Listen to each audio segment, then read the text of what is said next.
Assalamualaikum warahmatullahi wabarakatuh. Saya Triansari Muharami dari program studi ekonomi syariah kelas D, mata kuliah fikih muamalah dan dosen pengampu Fitri Faiza. Kali ini saya akan menjelaskan materi mengenai riba. Pengertian riba.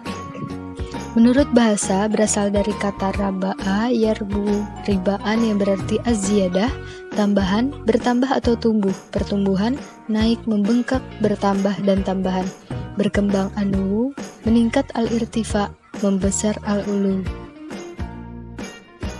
Menurut Ibnu Al-Arabi Al-Maliki mendefinisikan riba sebagai tambahan yang diambil tanpa adanya satu transaksi pengganti atau penyeimbang yang dibenarkan syariah. Menurut Badr ad-Din Al-Aini, memberikan pengertian riba adalah penambahan atas harta pokok tanpa adanya transaksi bisnis real. Berdasarkan beberapa pendapat mengenai riba tersebut, secara umum yang dinamakan riba adalah pengambilan tambahan baik dalam transaksi jual beli maupun pinjam meminjam tanpa diimbangi oleh suatu transaksi yang dibenarkan oleh syariah.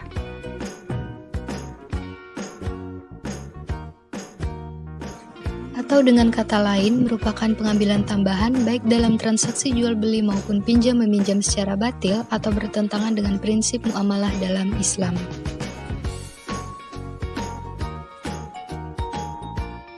Jenis-jenis riba. Yang pertama yaitu riba qard, adalah tambahan atau kelebihan tertentu yang disyaratkan terhadap yang berhutang.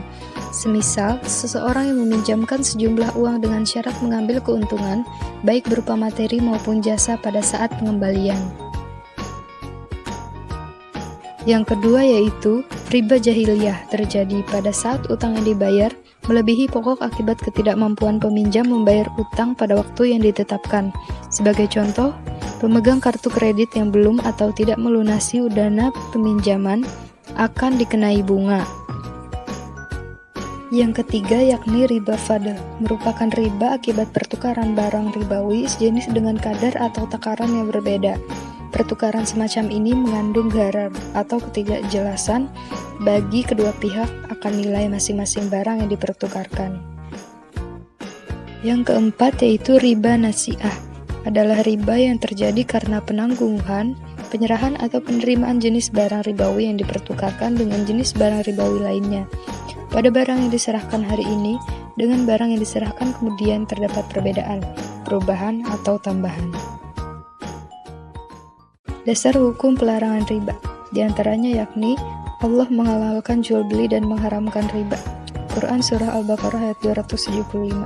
Kemudian, hai orang-orang yang beriman, bertakwalah kepada Allah dan tinggallah sisa-sisa riba yang belum dipungut jika kamu orang-orang yang beriman. Quran Surah Al-Baqarah ayat 278. Dan sesuatu riba atau tambahan yang kamu berikan agar dia menambah pada harta manusia, maka riba itu tidak akan menambah di sisi Allah. Quran Surah Ar-Rum ayat 39. Kemudian Rasulullah SAW bersabda yang artinya, jauhilah 7 perkara yang membinasakan. Para sahabat bertanya, apa itu wahai Rasulullah? Beliau menjawab, syirik kepada Allah, sihir, membunuh jiwa yang diharamkan Allah kecuali dengan hak, memakan riba. Hadis riwayat Bukhari dan Muslim. Hikmah dari larangan riba. Yang pertama yakni, riba berarti mengambil harta orang lain tanpa hak. Yang kedua, riba dapat melemahkan kreativitas manusia untuk berusaha atau bekerja, sehingga manusia melalaikan perdagangannya atau perusahaannya, karena hidupnya bergantung kepada riba yang diperolehnya tanpa usaha.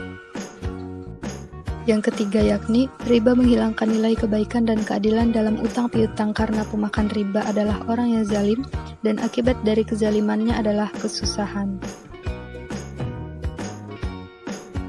Kemudian, pada suatu kasus, beberapa orang lebih mengedepankan keinginan gaya hidup daripada kebutuhan lebih memilih untuk berhutang di bank konvensional.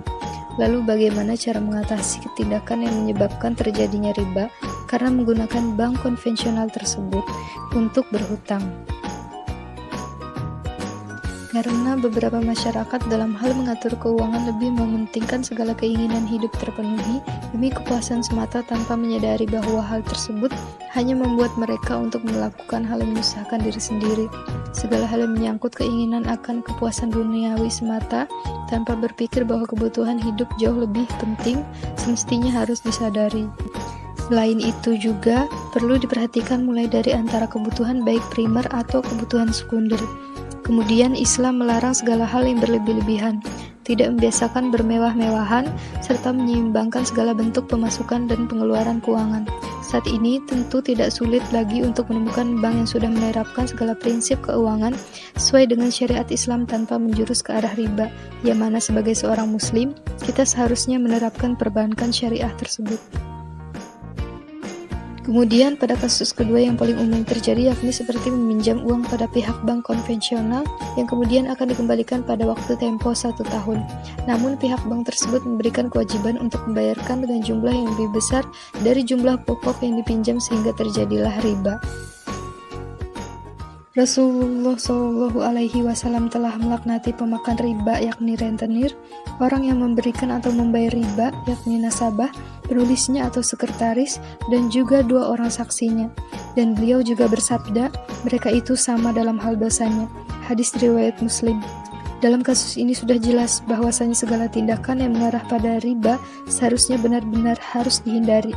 Baik itu sepeminjam yang pada dasarnya sudah menyetujui segala prinsip dan aturan dalam bank tersebut, hingga pihak bank sendiri yang sudah pasti mendapatkan dosa besar yang sama nilainya di hadapan Allah. Itulah pentingnya kehadiran perbankan syariah. Perlu diketahui lagi bahwa ada saja beberapa bank yang hanya menamai perbankan mereka dengan perbankan syariah, namun prinsipnya masih tidak jauh beda dengan bank konvensional. Itulah yang membuat kita harus lebih teliti lagi dalam hal memilih perbankan yang benar-benar telah menerapkan sistem ekonomi Islam dengan benar dan sesuai dengan kaidahnya. Hukum riba adalah haram menurut semua agama samawi.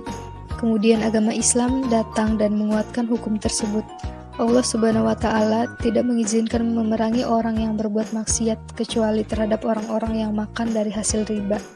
Riba dapat ditemui, bahkan dapat dilakukan secara tidak sengaja dan tanpa disadari.